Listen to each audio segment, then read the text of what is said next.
Evan had been living alone in his old family house for a few months. It was the same house where he'd grown up, where every wall once felt familiar.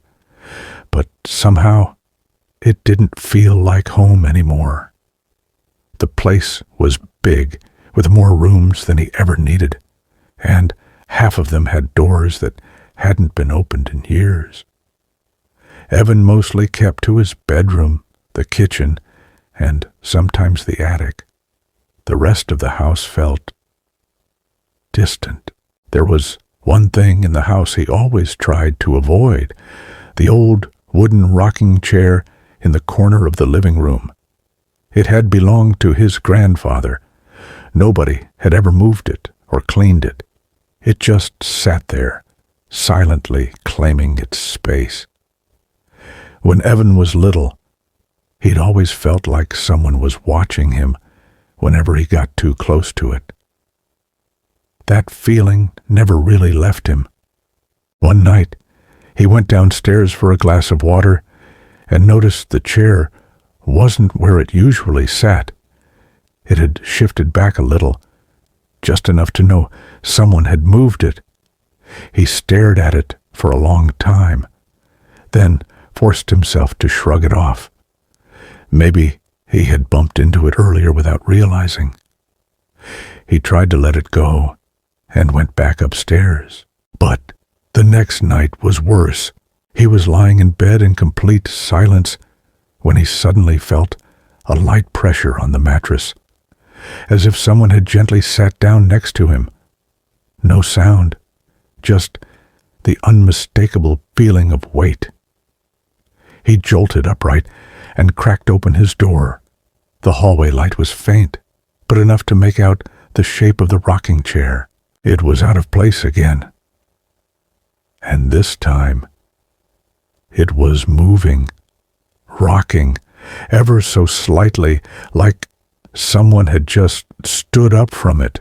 A chill ran straight down his spine. He slammed the door shut and stayed awake the rest of the night. By the third evening, a strange smell had taken over the house.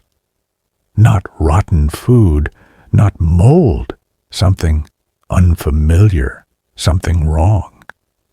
Evan went through the whole place, opening cabinets, checking the trash, searching the basement.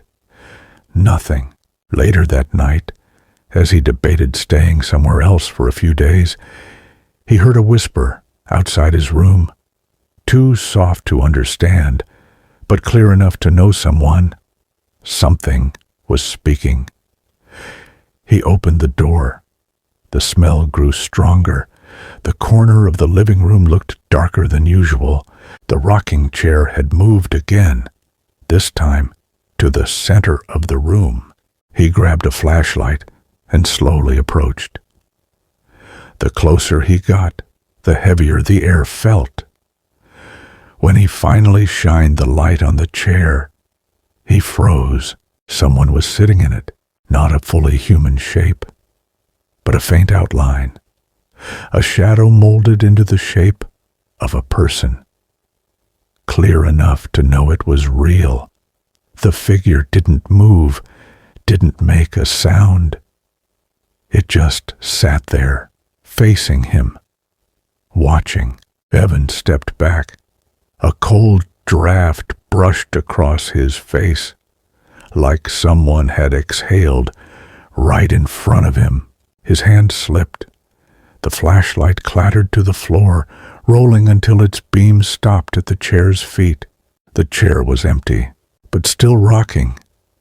Slowly, steadily, as if someone had just gotten up.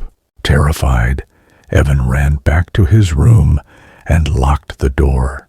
He stayed awake until morning, when he finally decided he was leaving the house for good. But when he opened his door, nothing was the way he left it. The front door was cracked open, even though he was sure he'd locked it. Footprints trailed across the dusty hardwood floor, but they weren't leading outside. They led to the living room, Evan followed them. The rocking chair sat perfectly centered in the room, straighter than he had ever seen it. The wood looked different, like someone had run their hands over it again and again. The house was completely silent, and Evan was gone.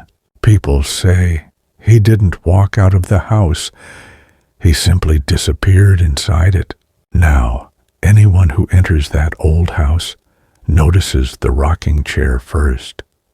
Some say if you stand too close, you can feel someone breathing next to you. Others swear the chair is never truly empty. You just can't always see who's sitting there.